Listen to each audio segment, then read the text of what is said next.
우리 서로 인사하겠습니다. 샬롬, 샬롬.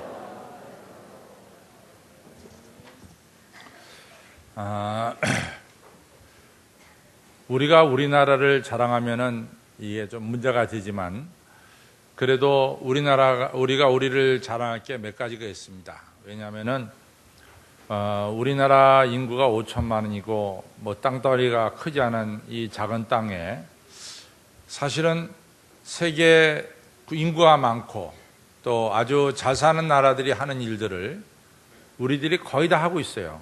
예를 들자면은 우리나라는 자동차도 만들어내죠. 또 배도 만들어내고 있죠.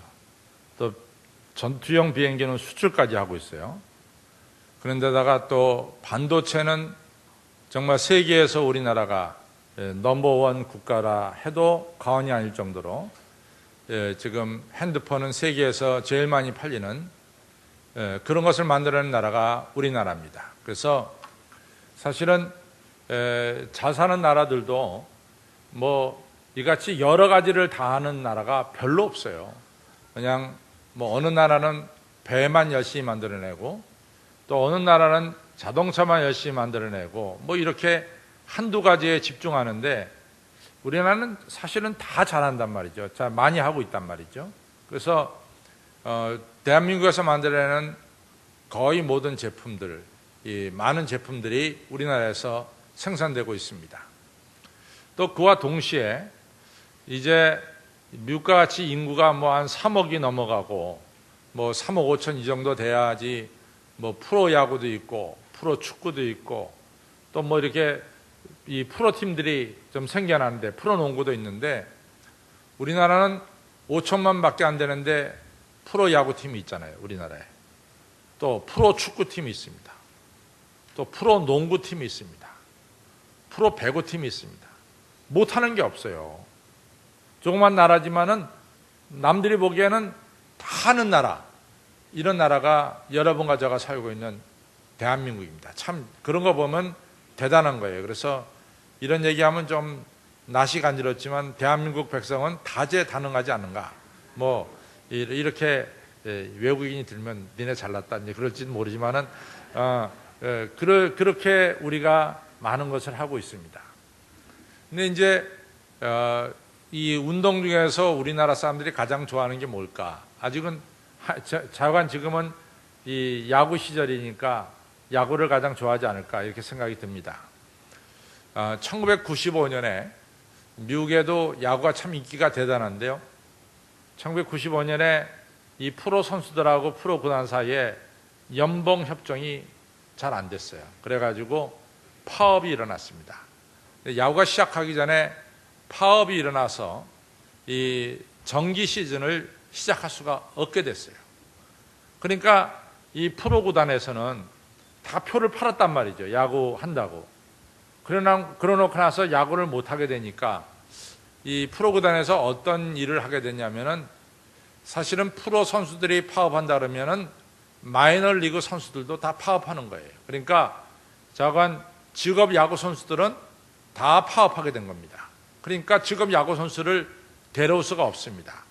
그래서 어떤 일을 하게 됐냐면은 이 야구가 좋아서 이제 주말마다 야구하는 일들 있죠. 우리 김양승 원사님 둘째 아들이라든가 또 우리 조 집사님이라든가 이런 분들은 아주 야구가 좋아서 주말마다 자기들끼리 야구팀을 만들어서 시민 야구를 하게 됩니다.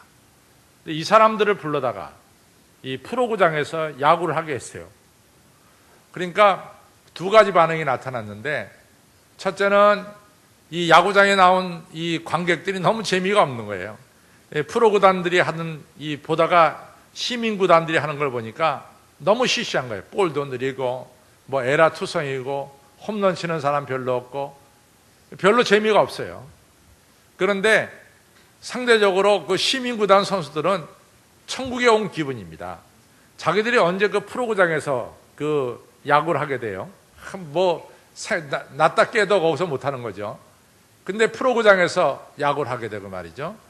그 다음에 더욱더 좋은 것은 자기들이 시민구단에서 야구할 때는 그냥 옷에 흙 묻히고 들어와서 집에서 빨아야 되는데, 여기는 딱 옷만 벗어나면 프로구장에서 딱 세탁하다가 그 다음날 시합할 때 깨끗하게 입을 수 있도록 다 세탁해주고 모든 서비스를 프로 선수들에게 하는 것처럼 이 서비스를 해주는 거예요.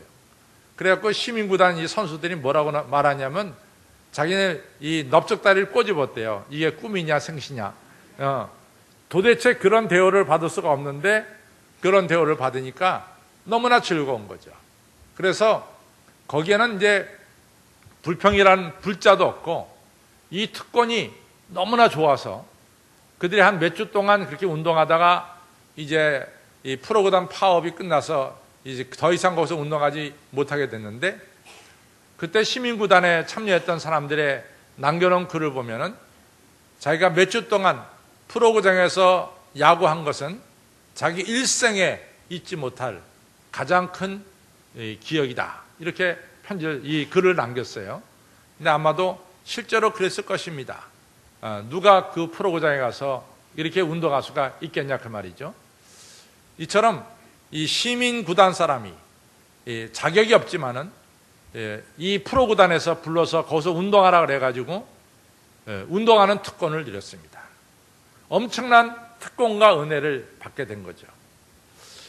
그런데 오늘 예수 믿는 여러분과 저는 우리가 받은 은혜와 특권이 얼마나 클까 한번 생각해 본 적이 있어요.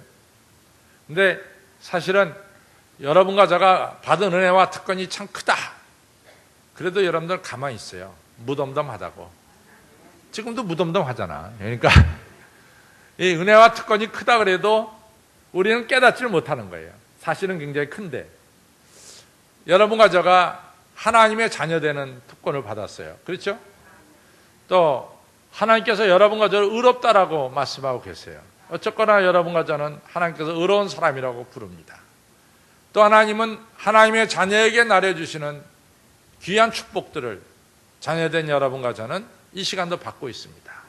그러니까 하나님께 받은 은혜와 특권은 상당히 많습니다. 그래서 여러분들이 감동을 받든 감동을 안 받든 간에 하여간 우리가 누리고 있는 하나님께서 내려주신 은혜와 특권이 어떤 것들이 있는가 이런 것을 좀 생각해 보면서 오늘 7월 22일 날 하나님 내려주시는 다시 축복을 받기를 바랍니다. 첫째, 오늘 성경에서 5장 1절에 뭐라고 말하냐면 내가 예수님을 믿음으로 말미암아 의롭다 함을 얻었다. 그리고 이 예수님을 믿음으로 말미암아 너희들이 하나님과 화평한 관계가 되었다. 참 이 우리와 하나님 사이에 평화로운 관계가 되었다. 이런 말씀을 하고 있어요. 그런데 하나님과 우리 사이에 평화가 유지된다. 이것은 상당히 중요한 얘기입니다. 이 지난 주간에 우리 교회 건축 허가 때문에 지난 금요일 날 2시에는 이제 이 4차 이 대표자들과 우리 교회 이 대표들과 구청에서 같이 서로 조정협의회를 가졌습니다. 그리고 나서 이제 어느 중요한 분이 이 서초구청에서 정말로 중요한 사람 중에 한 분을 좀 만날 수 있도록 이렇게 주선을 했어요. 그래서 우리 교회에서는 방중호 장로님하고 저하고 갔고 또 그 구청의 중요한 사람을 같이 만나게 됐고 중계에 선 사람도 같이 가게 됐습니다. 근데 이제 뭐 우리 하는 얘기는 그거죠. 우리가 구청 이 건축심의위원회에서 통과가 됐어요. 그러니까 아무런 우리가 이 법적으로 하자가 없습니다. 그런데 지금 건축허가가 이거 안 나오니까 우리가 이 건축을 하는데 법적으로 하자가 없으면은 빨리 건축허가를 구청에서 내줘야 되는 게 아니냐. 뭐 이렇게 이제 얘기를 저희 주장을 하게 되는 거죠. 근데 그 담당자를 불러다가 이제 우리가 얘기를 하는 거죠. 이제 이런저런 얘기하는데 저희를 중요한 사람 만나게 한 그분이 이 담당자한테 이런 얘기를 합니다. 이같이 합법적인 것, 하나님의 일을 이 방해하고 이같이 제대로 안 해주면은 그거 별로 좋지 않은 일이다. 이 하나님으로부터 이같이 불편한 관계를 가지면은 절대로 좋은 일이 안 생길 거다. 뭐 이렇게 겁을 줘요. 근데 이제 제가 할 얘기인데 그분이 해주니까 제가 속으로 야, 이분 참 대단하다. 나는 차마 그런 얘기 못하고 살살 달래가지고 어떻게 빨리 허가 나오도록 하려고 하는데 이분 아주 그냥 분명하게 얘기해 주시는구나. 그런 이야기를 옆에서 들으면서 참 대단하다. 이런 얘기를 좀 생각을 했습니다. 실제로 우리가 성경에 보면은 하나님과 불편한 관계에 있어가지고 잘 되는 일이 없어요. 예를 들어서 출애굽기 5장 2절에 보면은 이 바로라고 하는 자가 모세 아론한테 뭐라고 얘기했냐면 도대체 하나님이 누구냐? 나 하나님 모른다. 하나님, 니네들이 말하는 야훼 하나님이 누구길래 말이지 감히 나한테 이래라 저래라 하느냐 말이야. 나는 그런 하나님 모른다. 아주 정면으로 출애굽기 5장 2절에서 바로가 그런 얘기를 하게 돼요. 그런데 이 바로가 말이죠, 이 하나님 나 그런 하나님 모른다 이래 놓고 그 다음에 이스라엘 백성들이 한가하니까 이같이 이렇게 바깥에 나가서 예배 드리겠다 이런 말을 하는구나 이래가지고 바로가 이스라엘 백성들에게 엄청나게 고역을 시켜댑니다. 그런데 여러분들 그게 출애굽기 5장 2절에 시작됐거든요. 근데 출애굽기 14장까지 별로 길지 않아요. 9장에 걸쳐서 10가지 재앙이 나오고 그 다음에 출애굽기 14장에서는 홍해 바다가 갈라지는 게 나옵니다. 근데 10가지 재앙이 나올 때마다 누가 가장 먼저 고통을 받느냐? 바로가 고통을 받아요. 그래서 결국에는 10번째 재앙에 바로의 장자가 죽죠. 그렇죠. 그 다음에 이같이 이스라엘 백성들이 홍해 바다를 건너서 광야에 들어갈 때 뒤따라온 애굽의 군대가 다 수장되고 맙니다. 우리가 그냥 평면적으로 읽으면 모르지만은 조금 더 생각해 보세요. 하나님 모른다. 하나님과 대적한 바로와 바로의 군대가 이같이 하나님의 심판받는 것을 볼 수가 있습니다. 여러분과 저가 하나님과 불편한 관계에 있다. 그것은 절대로 좋은 일이 아닙니다. 아담과 이브가 죄를 범하고 나서 제일 먼저 일어난 일은 뭐냐면 하나님과의 관계가 불편해졌어요. 그러니까 하나님을 못 보는 거예요. 그러니까 숨었잖아요. 그 다음에 동시에 일어난 일이 뭐냐면 아담과 이브의 사이의 관계도 단절이 됐어요. 아담이 얼마 전만에 장가갈 때만 하더라도 이 여자는 내 살 중에 살이고 뼈 중에 뼈다 라고 얘기했어요. 근데 하나님 관계가 깨지니까 이 여자 때문에 내가 죄를 범했다고 모든 잘못을 자기 부인에게 넘기고 있어요. 그 둘 관계가 깨어졌어요. 그 전까지만 하더라도 모든 자연은 아담의 말에 의해서 다 순종하고 움직였어요. 근데 죄를 범하고 나서 자연이 엉겅퀴가 나기 시작하고 땅이 갈라지면서 사람이 거기 빠져 죽게 되고 또 가인이 아벨을 죽이는 형제간의 살인사건이 일어나고 그리고 죄가 아주 관영하니까 하나님께서 비를 내려서 노아시대에 물로 심판하는 자연이 인간을 대적하는 이런 일들이 계속해서 일어난 것을 우리가 볼 수가 있습니다. 하나님과 우리 사이에 화평이 깨어지고 대적하는 관계가 된다. 이것은 있을 수가 없는 일입니다. 여러분과 저가 하나님과 대적해서 하나님을 이길 사람이 여기 어디 있냐 말이죠. 어느 누구도 우리가 하나님과 대적해서 하나님과 이길 사람은 우리 인간 중에는 아무도 없습니다. 그렇기 때문에 우리를 사랑하시는 하나님과 이 화평한 관계를 가지게 된다는 것은 이것이 큰 축복입니다. 오늘 여러분과 제가 교회 나올 때 편안한 마음으로 주 앞에 나온다는 것, 그 자체가 큰 은혜요, 큰 축복임을 꼭 기억하시기를 바랍니다. 중세기에 이제 수도원 운동이 일어났죠. 근데 수도원 운동에 일어난 배경은 콘스탄티누스 대제가 기독교를 공인하잖아요.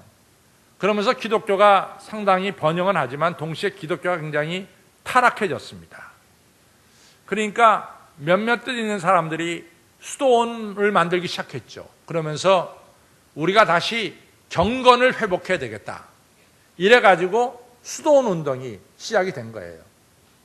근데 이제 수도원에는 사실은 계급이 있습니다. 수도원장이 있고, 그 다음에 수도사가 있고, 수도사 밑에서 일하는 도제라고 하는 수도사 밑에서 배우는 지혜자들이 있어요.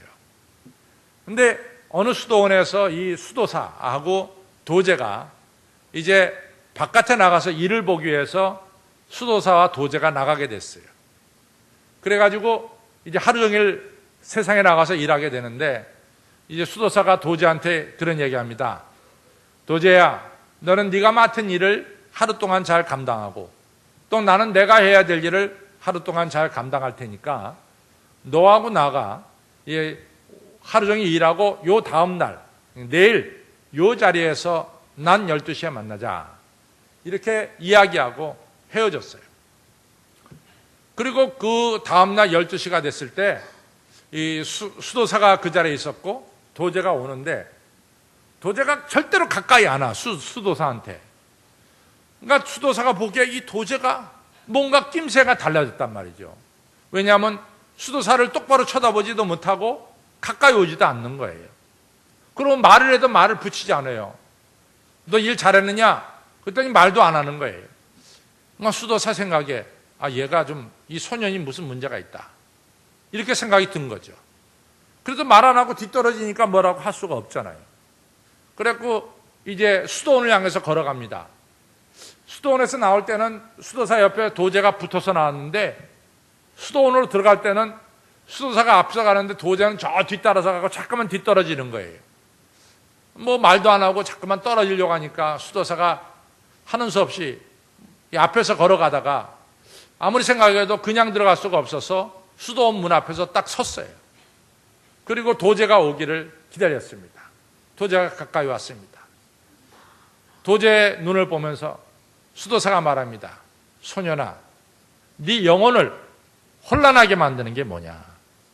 네 영혼이 굉장히 혼란해졌다. 혼란하게 만드는 게 뭐냐? 근데 도제가 수도사에게 말을 안 하려고 했는데, 자기에게 물어보는 이 수도사의 눈에는 얼마나 자기를 사랑하는 눈으로 쳐다보고 있는지 그것을 느낄 수가 있었어요. 사랑이 이 눈가에 서려 있는 것을 느낄 수가 있었습니다. 이 어린 도제는 말합니다. 제가 하나님과의 서약을 깨트렸습니다. 그래, 그 서약 깨트린 게 뭐냐? 제가 수도원에 들어올 때 이제는 내가 하늘나라 갈 때까지 여자와 동침하지 않기로 제가 결정을 짓고 왔는데, 지난밤에 제가 낯선 여자와 동침하고 왔습니다. 그러니까 이 도제가 자기의 잘못을 얘기했죠. 그러니까 수사가 말하기를, 알겠다. 네가 저지른 잘못은 바로 내가 저지른 잘못하고 똑같다. 그러니까 너는 나와 같이 이 수도원에 들어갈 것이고, 또 수도원에서 성전 안으로 들어가서 너와 내가 똑같이 하나님께 죄를 고백할 것이다. 그리고 실제로 이 수도사는 도제를 데리고 성전에 들어가서, 하나님, 이 도제와 제가 죄를 범했습니다. 이 얘기는 수도사가 동침했다는 얘기가 아닙니다. 도제가 동침한 죄를 이 수도사가 함께 나누어 지는 거죠. 그리고 하나님께 죄를 고백하고 또한 용서를 구했어요. 그리고 나서 도제의 마음속에는 평화가 찾아들기 시작했습니다. 여기서 참 수사가 훌륭하죠. 왜냐하면 자기 도제, 어린 소년의 죄를 함께 나눠지는 이러한 귀한 모습을 보였습니다. 그런데 예수님은 오늘 성경에서 여러분과 저의 죄를 같이 나눠진 것이 아니라 여러분과 저의 죄를 전부 대신해서 여러분과 저는 죄의 짐을 지지 않게 만들고, 예수님이 여러분과 저의 모든 죄의 짐을 예수님이 홀로 지시고 십자가에 달려 죽으셨다, 그 말이에요. 그것이 오늘 로마서에 나오는 말씀입니다. 그가 찔림은 너의 허물을 인함이고 그의 상함은 너의 죄악을 인합니다. 그가 십자가의 징계를 받은 것은 바로 우리를 자유케 한 것이고, 그가 채찍에 맞은 것은 영적으로 육적으로 병든 여러분과 저를 고치신 것이다 라고 말씀하고 있어요. 성도 여러분, 우리가 예수님을 믿는다 할 때 그 믿음은 뭐냐? 예수님이 내 죄를 대신 지시고 십자가에 달려 죽으신 것을 믿는 것입니다. 그 믿음을 가지고 여러분과 저는 의롭다함을 받게 되었고, 또 의롭다함을 받는 것으로 끝난 것이 아니라 하나님과 우리 사이에 평화가 이같이 깃들게 된 것을 기억하시기를 바랍니다. 또 여러분과 제가 예수님으로 말미암아 받은 은혜가 뭐냐? 오늘 로마서 5장 2절에 보니까 우리가 하나님의 존전에 들어가는 그런 축복을 받게 되었다, 그 말입니다. 여러분들 마태복음 25장을 여러 가지 각도에서 볼 수가 있어요. 마태복음 25장에는 세 가지가 나옵니다. 첫 번째는 열처녀의 비유가 나와요. 그렇죠? 그래서 슬기로운 다섯 처녀는 기름과 등을 준비하고 신랑을 만나서 천국잔치에 들어가죠.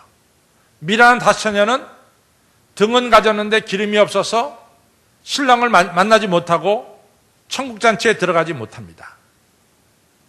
그 다음에 5달란트, 2달란트, 1달란트, 달란트 비유가 이어서 나오는데, 5달란트, 2달란트 받은 자는 맡겨진 일을 잘 해가지고 5달란트, 2달란트 남겨서 주인으로부터 칭찬받죠. 착하고 충성된 종아, 네가 적은 일에 충성하였으니 큰 일에 큰 것을 내게 맡겨. 너 나와 함께 천국 아버지 잔치에 참여할지어다. 근데 1달란트 받은 자는 악하고 게으른 종이라고 책망받으면서 넌 바깥 어두운 데서 내어 쫓겨 이를 갈미 있으리라. 그러니까 결국은 1달란트 받은 자는 어디에 못 들어가요? 천국잔치에 거부당한 거예요. 못 들어간 거예요. 그 다음에 이제 이어서 나오는 것이 양과 염소의 비유예요. 그렇죠? 그래서 지극히 작은 자에게 사랑을 베푼 이들은 양의 자리에 서서 천국잔치에 들어가고, 지극히 작은 자에게 사랑을 베풀지 못한 자는 염소의 자리에 서서 결국은 천국잔치에 들어가지 못합니다. 여러 가지로 얘기할 수 있지만 이 세 가지 비유가 우리에게 주는 건 뭐냐? 어떤 사람은 천국잔치에 들어갈 수 있고, 어떤 사람은 천국잔치에 들어간 것이 거부당했다, 그 말이에요. 이게 아주 핵심입니다. 천국잔치에 들어가도록 허락받은 자가 있는가 하면은 거부당한 자가 있다, 그 말이에요. 제가 언제가도 한번 말씀드렸지만, 사람이요, 어디를 가려고 하는데 너는 못 들어온다, 이렇게 거부당하면요 기분이 아주 나빠요. 정말 기분이 나빠요. 제가 이제 1993년도에 이제 한국에 나왔잖아요. 그때 제가 나올 때 미국 시민권자였어요. 근데 그 당시에 이제 지금도 우리 교단 헌법이 안 바뀌었지만은 그 당시에는 이 한국 주민등록증을 가져야만이 개교의 담임 목사가 될 수 있고 또 이 노예 정식 회원이 될 수가 있어요. 근데 그 법을 아주 엄격하게 실행한 노예가 서울노예예요.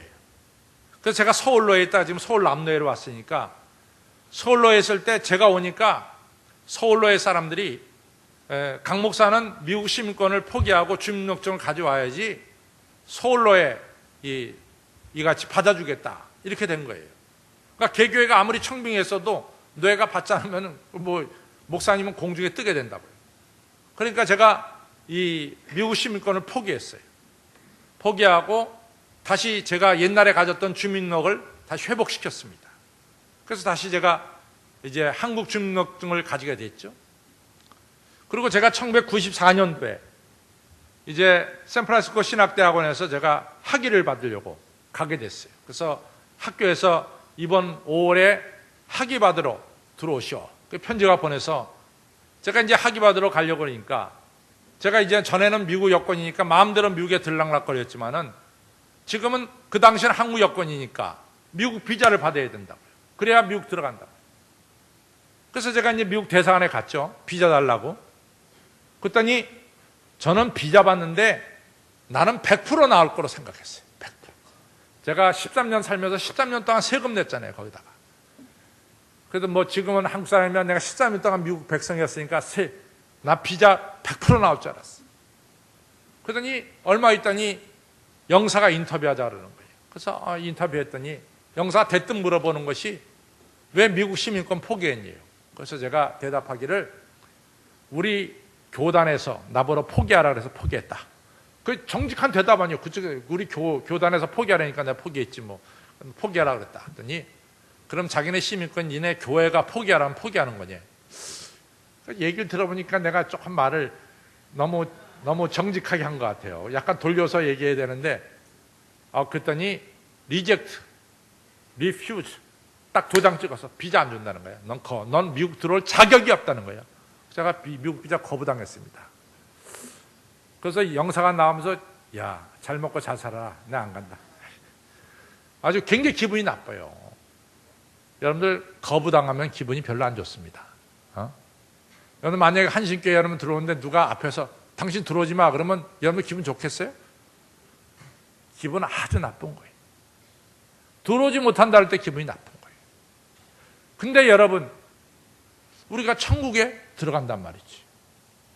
우리는 들어갈 권리를 얻었다는 거죠. 어느 집에 말이죠.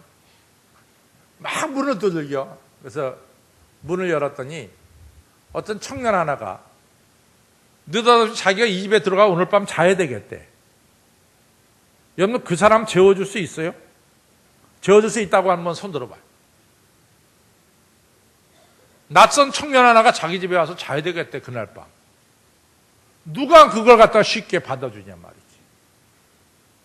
그래 당신 미쳤어? 정신 나갔어? 그렇게 얘기할 수도 있고 그 청년이 잠자리가 없어서 우리 집에 와서 자겠다 그러는가 보다. 그렇게 생각이 들면 그 청년한테 여간비를 주어서 딴 데 가서 자게 할 수도 있어요. 그렇죠? 근데 우리 집 아들놈이 말이죠. 제 집에 와보니까 아니 처음 본 자기 청년 하나를 데려오더니 아버지 제 친구예요 그래. 그러냐? 오늘 제 친구하고 제 방에서 자야 되겠습니다. 그러는 거예요. 그거 반대할 사람 있어요? 아들이 친구 데려와서 오늘 밤 자겠다는데 반대할 사람 있냔 말이지. 대답이 없어요. 아이고. 이게 비가 오는 날, 좀 우중충한 날 주고받으면서 즐겁게 설교를 하고 또 즐겁게 설교들이. 반대할 사람 있냔 말이지. 없다고. 처음 봤지만 그 청년을 받아들일 수밖에 없어. 누구 때문에? 아들 때문에. 우리 누구 손잡고 천국 갑니까? 예수님 때문에 여러분과 저는 천국에 가는 거야. 누구도 우리를 막을 수가 없어. 예수님이 우리를 데려가는데. 그렇죠? 그렇습니다. 저는 다윗이 훌륭하다 그런 것은 여러 가지가 있지만 그 중에 하나를 꼽으라면 이걸 꼽습니다. 지금도 그렇지만요. 이 A라는 정권이 있다가 A라는 정권이 무너지고 B라는 정권이 들어서면은 B라는 정권에서 제일 먼저 하는 일 중에 하나가 A라는 정권에 관계됐던 사람들을 제거하는 일이에요. 제거하는 일입니다. 여러분들 그래서 이 형제간이 어렵잖아요. 아들 넷이 있는데 그중에서 아버지가 A라는 아들, 첫 번째 아들을 왕으로 세우면은 이 둘째, 셋째, 넷째가 이 군이라고 하는 것들 이게 참 불안하다고. 형이 언제 자기 죽일지 모르니까. 이게 아주 힘든 거예요. 근데 이게 우리나라만 있는 게 아니에요. 전 세계에 똑같이 벌어져. 전 세계에 똑같이. 아니 김정은이가 지금 대표가 되니까 큰형은 지금 도망 다니잖아. 죽을까 봐. 이게 세상이라고. 그러니까 사울왕하고 그 큰아들 요나단이 사무엘상 31장의 길보아 산에서 블레셋한테 죽습니다. 사울왕이 죽으니까 그 다음에 왕이 된 사람이 누구냐면 다윗이 왕이 돼요. 그렇잖아요? 그러니까 사울의 집안은 걱정이 태산이야. 다윗이 사울의 집안의 싹을 전부 다 죽일까 봐 걱정이 생긴 거예요. 근데 그 집안에 누가 있었냐면 이 사울의 손자고 요나단의 아들 무비보셋이 아주 어렸어요. 그러니까 유모 생각에 잘못하면 이 어린아이도 죽임을 당할 것 같으니까 유모가 이 어린아이를 얼싸안고 도망가려고 나선 거예요. 나서다 그만 뭡니까? 유모가 아이를 떨어뜨렸어. 그래서 그 아이가 두 발을 어릴 때 못 쓰게 됐어요. 그리고 어디 가서 도망가 살았냐면 로드발이라는 데 가서 도망가 살았어요. 그런데 다윗이 나라가 안정된 다음에 뭐가 생각났냐면 자기하고 요나단과의 계약이 생각난 거예요. 자기가 요나단한테 그랬거든요. 내가 네 자손을 돌보겠다. 그래가지고 자기 그 비서실장이 시바예요. 시바를 불러다가 야 시바야, 이 사울의 집안에 남아있는 자가 있냐? 좀 찾아봐라. 그랬더니 시바가 찾아봐서 하는 말이 있습니다. 요나단의 아들 중에 무비보셋이라고 하는 인물이 있는데 두 다리를 못 씁니다. 어디 있느냐? 로드발에 있습니다. 얼른 가서 데려와라. 이 다윗 왕이 보낸 사신들이 가서 로드발에 이 무비보셋 집 앞에 갔어요. 무비보셋이 죽는 줄 알았어. 자기를 죽이러 오는 줄 알았어요. 그런데 왕이 너를 왕궁으로 데려오라 그런다. 그래갖고 무비보셋을 로드발에서 예루살렘으로 왔죠. 그 다음에 장면이 참 재미있는데 그때까지만 해도 무비보셋이 죽을까 봐요. 그냥 엎드려져 갖고 당신의 종입니다. 엎드려진 거야. 살려달라 했거지. 죽을 줄 알고. 근데 다윗이 말합니다. 내가 네 아버지 요나단과 약속한 게 있다. 요나단의 자식을 내 자식으로 내가 알고 키우겠다고 약속한 것이 있다. 너는 오늘부터 예루살렘 이 궁에 거할 것이고 나와 함께 한 밥상에서 먹을 것이고 너는 내 아들이다 말이야. 다윗이 이 양쪽 발을 못 쓰는 무비보셋을 자기 아들로 삼고 자기 식탁에서 밥 먹게 했어요. 무비보셋은 그때까지 저 깡촌 로드발에서 숨어 지내던 자가 다윗이 불러서 이제는 다윗의 왕궁에서 다윗의 아들로 영화를 누리게 되었다 그 말이요. 오늘 여러분과 저도 똑같아요. 예수님께서 여러분과 저의 손을 붙잡고 오늘로 영광의 자리로 들어간다 그 말이요. 그래서 여러분과 저가 받은 은혜는 여러분과 저는 틀림없이 우리 주님의 존전에 서게 되는 영광스러운 존재임을 기억하시기를 바랍니다. 그래도 받은 은혜가 적어요. 그래도 뭐 받은 은혜 하면은 그냥 지나가 버리겠어요? 우리는 하나님과 화평스러운 관계가 되었고 하나님의 존전에 들어가는 영광스러운 존재가 되었고 거기서 끝납니까? 여러분과 저는 그리스도를 닮아가는 영광스러운 사람입니다. 보십시오. 어느 날 우리가 주 앞에 서는 날 아이고 우리 서장로님 영광스러운 모습으로 그렇잖아요. 우리가 다 영광스러운 모습으로 보게 되는 거죠. 그런 날이 우리에게 오는 거예요. 이것이 우리에게 주어진 축복입니다. 여러분과 제가 하나님 앞에서 이같이 예배드릴 때 모세의 얼굴이 빛났듯이 오늘 2부 예배 드리고 돌아가는 여러분들의 얼굴이 빛날 줄로 믿습니다. 하나님은 우리를 날마다 누구를 닮도록 예수 그리스도를 닮도록 변화시켜 주시는 거예요. 그러니까 우리가 받은 바 은혜가 너무나 크고 귀한 거죠. 성도 여러분, 이 은혜를 꼭 기억하시기를 바랍니다. 또 하나 감사한 것은요, 메이저리그에 가서 뛴 선수들 있잖아요. 시민 선수들이. 그 선수들이 메이저리그 구장에서 한 넉 주 동안 뛰었어요. 프로 구단이 다시 프로 선수들하고 이 연봉 합의가 되니까 프로 선수들이 다시 프로 구장에 들어오게 됐습니다. 그랬더니 뭐예요? 넉 주 동안 있던 이 사람들은 자연스럽게 거기를 물러가야 돼. 한시적으로만 거기서 운동했어요. 그것이 끝나면 그 물러가야 돼. 근데 여러분과 저는 누구도 하나님 존전에서 물러가게 할 사람이 없어요. 여러분과 저는 영원토록 하나님의 거룩한 자녀로 주님과 동행하는 복된 삶을 살게 될 줄로 믿으시기를 바랍니다.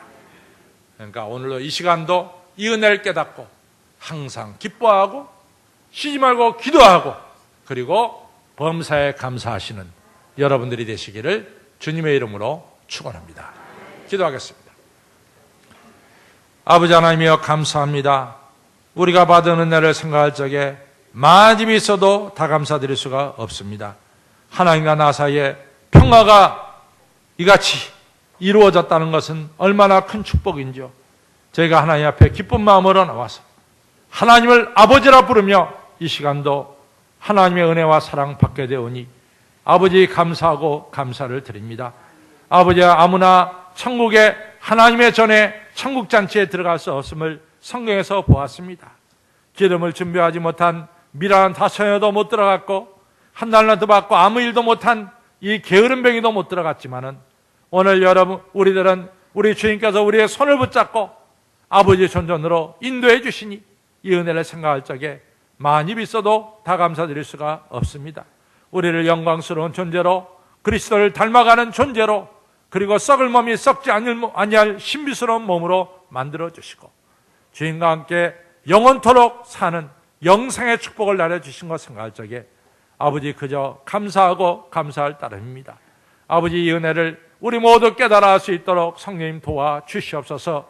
그래서 항상 기뻐하고 쉬지 말고 기도하며 범사에 감사하는 저희들의 신앙생활 되도록 성령님 축복하여 주시옵소서. 감사하며 예수님 이름으로 간절히 기도를 쌓옵나이다. 아멘.